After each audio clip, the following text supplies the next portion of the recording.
The St. Valentine's Day Massacre, which occurred on February 14, 1929, is one of the most infamous events of Prohibition-era America. This brutal gangland killing shocked the nation, highlighting the violent power struggles fueled by illegal alcohol during the 1920s. Background: Chicago during Prohibition.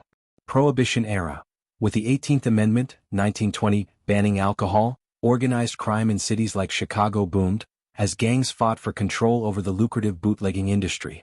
Gang rivalries: two major factions dominated Chicago. Al Capone's gang, based in Chicago's South Side, led by the notorious gangster Alphonse Al Capone.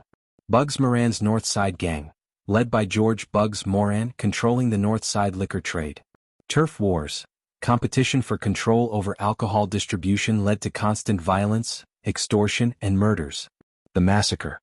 Date and location: February 14, 1929, at a warehouse on North Clark Street, Chicago. The victims: 7 members of Moran's gang were lined up against a wall and executed by 4 men dressed as police officers. Weapons used: Tommy guns, Thompson submachine guns, were used in the attack, creating a horrifyingly swift and brutal execution. Notable fact: Moran himself escaped, reportedly arriving late to the scene, avoiding death. Who was responsible? Suspected perpetrators.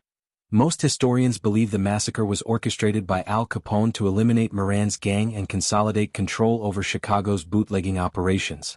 Disguise and strategy.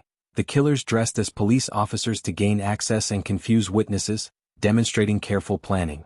Unsolved crime. Despite intense investigation, no one was ever convicted, and the case officially remains unsolved. Aftermath and significance. Gangland violence exposed. The massacre brought national attention to the brutality of organized crime during Prohibition. Law enforcement pressure. Public outrage increased pressure on local and federal authorities to combat gang violence and enforce Prohibition laws. Capone's rise. Al Capone further solidified his control over Chicago's criminal underworld, although he avoided prosecution for this crime. Cultural impact. The massacre became a symbol of the lawlessness of the Roaring Twenties, inspiring books, films, and documentaries. Legacy. Historical memory. The St. Valentine's Day Massacre remains one of the most notorious gangland killings in U.S. history. Prohibition's role. It illustrates the unintended consequences of Prohibition, where banning alcohol led to organized crime and violent turf wars. Modern pop culture. Movies, TV shows, and even songs frequently reference the massacre as a synonym for mob violence. The St. Valentine's Day Massacre was more than just a brutal killing. It was a turning point in the public perception of Prohibition-era crime.